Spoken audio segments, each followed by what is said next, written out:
ओम स्वस्ति श्री गणेभ्यो नमः। अयम सरस्वत्यै नमः। आप सभी को प्रेम भरी ओम नमो भगवते रुद्राय।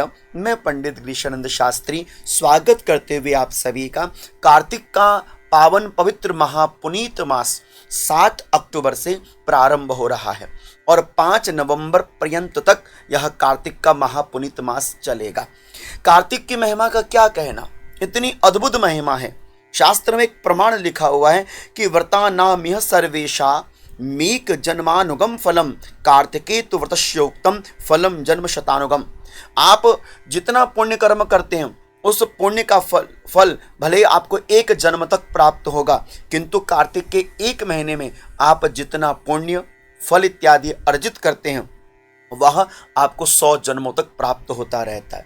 तो ऐसे महापुनीत कार्तिक मास में कहने को तो करने को तो बहुत कुछ विशेष होता है, लेकिन यदि आप मेरे से पूछें कि कार्तिक का कोई एक ऐसा नियम बता दीजिए जो हम कर सकें, सरल विधि से कर सकें, जो जन्म जन्मांतरों तक हमें प्राप्त होता रहे, तो मैं आपको बहुत सरल शब्दों में कहना चाहूँगा कि कार्तिक में यदि करना चाहते हैं तो कृपया आप दीप दान जरूर कीजिए। कार्तिक का एक नियम बना लीजिए कि चाहे सुबह हो अथवा संध्या काल के समय हो, मुझे दीपदान करना है। और मैं आपको यह प्रमाण दे रहा हूं शास्त्र का कि एकतः सर्व दानानि दीपदानानि चैकतः कार्तिके न समम प्रोक्तम दीपदो य अधिकः स्मृतः। शास्त्र ने कितना सुंदर प्रमाण दिया है कि एक तराजू के पलड़े में आप समस्त दान पुण्य रख दीजिए और एक तराजू के पलड़े में आप केवल कार्तिक का दीप दान रख दीजिए। आपके जीवन पर्यंत किए गए सारे दान पुण्य केवल कार्तिक में दीप दान करने के सामने फीके पड़ जाते हैं। आपने कार्तिक में जो दीप दान किए उस दीप दान के आगे आपके सारे दान पुण्य छोटे पड़ जाते हैं। इतना महात्म्य है, इतनी अद्भुत महिमा है कार्तिक के महीने में दीपदान की। इसलिए मैं चाहता हूं कि आप उस दीपदान को और अद्भुत बनाइए। शास्त्र यहां पर कहता है कि तुलायाम तिल तैलेन सायंकाले समागते आकाश दीपम यो दध्यान मासमेकम हरिम प्रति महत्यम श्रिय मापनोति रूप सौभाग्य संपदम। रूप सौभाग्य की वृद्धि हो, धन धान्य की वृद्धि हो, इनसे ऊपर उठकर भगवान की प्रसन्नता हो, इसलिए कार्तिक के महीने में दीपदान करना चाहिए। क्योंकि प्रारंभ से लेकर कार्तिक के अंत तक यदि महिमा कहीं पर विशेष है तो वह दीपदान की है। इसलिए कार्तिक के महीने में कुछ हो या ना हो, लेकिन दीपदान जरूर कीजिए। शास्त्र कहता है कि रवि गृहे कुरुक्षेत्री नर्मदायाम शशिग्रही तत्फलम कोटि गुणितम दीपदानेन कार्तिके। वाह, कितनी सुंदर बात लिखी है। सूर्य ग्रहण कुरुक्षेत्र में, नर्मदा में चंद्र ग्रहण का जो दान फल प्राप्त होता है वह मात्र केवल आपको कार्तिक में दीपदान करने से प्राप्त हो जाता है। इसलिए शास्त्र कह रहा है कि मंत्रहीनम क्रियाहीनम शौचहीनम जनार्दने सर्वम संपूर्णताम याति कार्तिके दीपदानतः। आपको मंत्र आवे ना आवे, आप शुद्धता से पूजन कर पा रहे हैं ना कर पा रहे हैं, आप में पवित्रता शौचता है या नहीं, लेकिन कार्तिक में दीपदान करने से सारे पाप धुल जाते हैं। इतना प्रभाव है दीपदान का। इसलिए कहाँ कहाँ दीपदान करें? शास्त्र कहता है या तो आप पूरे महीने भर अखंड दीपदान करें अपने घर में, दूसरा मंदिर में, पीपल के वृक्ष में, आंवला वृक्ष में, गौशाला में, आकाश में दीपदान, बेलपत्री में दीपदान, तुलसी में, और नित्य अपने घर की जो चौखाट होती है, देहली होती है, वहां पर आप दीपदान कीजिए। लेकिन आपको यदि मैं बताऊं कि उस दीपदान को और विशेष बनाएं और अद्भुत बनाएं, तो हम क्या करते हैं? नॉर्मली हमने माचिस ली, माचिस से हमने जलाई और हमने दीप में लगा दिया। इस तरह से हम दीपदान करते हैं।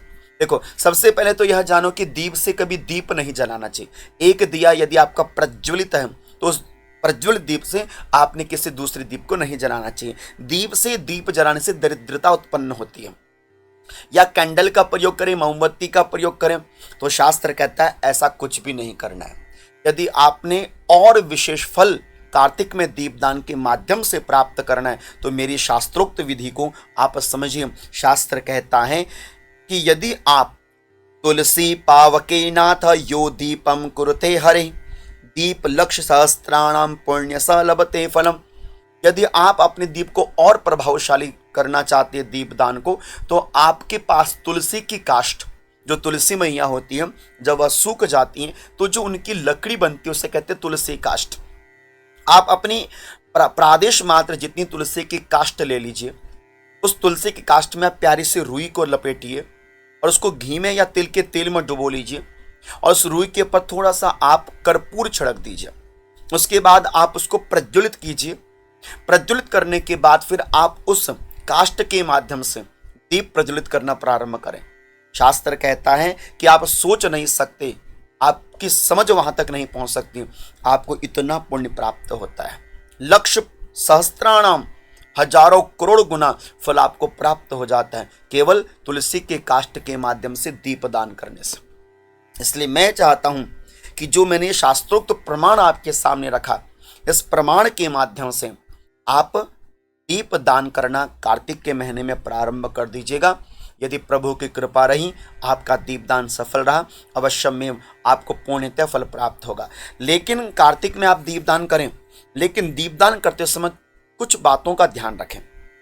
पहले तो दीपदान करने वाले भक्तों को चाहिए कि जो मिट्टी का दिया हो वो रोज नया बनाना चाहिए, रोज नित्य मिट्टी का दीप नया होना चाहिए, पहली बात। दूसरा, जो रुई हो वो लंबी बाती की रुई हो और सफेद कपास की बनी हुई रुई हो और अपने हाथों से रुई बनाइएगा।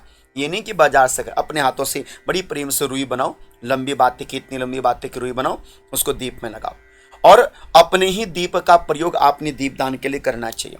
लेकिन याद रखें, जब आप दीपदान करें ना तो शास्त्र कहता है कि सर्वसहा वसुमती सहते न त्वदिम त्वयम अकार्यम पादघातम च दीपतापम तथैव च।